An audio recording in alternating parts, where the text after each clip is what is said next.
In the beginning, God creates the heavens and the earth in 6 days.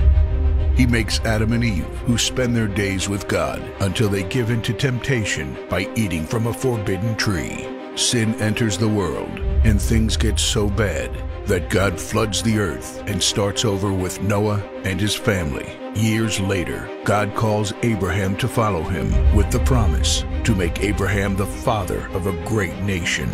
Abraham obeys, and God gives him a son, Isaac. Isaac's son Jacob has 12 sons. Joseph, Jacob's favorite, becomes second in command of Egypt. God uses him to save his entire family and Egypt from starvation. Hundreds of years later, the Israelites are slaves in Egypt. Moses is called to lead the Israelites out of slavery.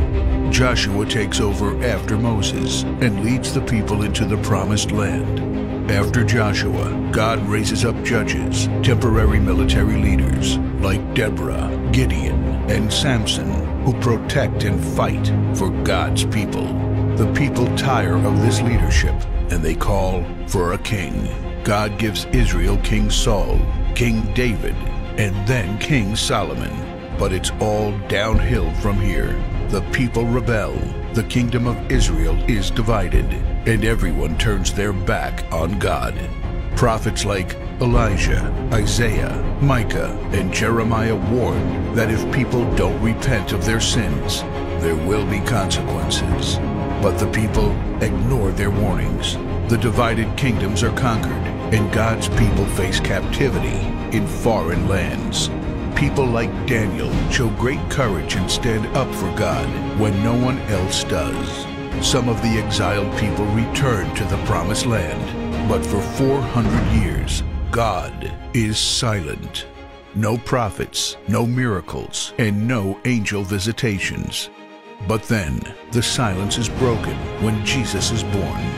He lives a perfect life, teaches truth, and performs miracles, proving He is God. He shows us the full extent of God's love by taking our place and dying on the cross for our sin.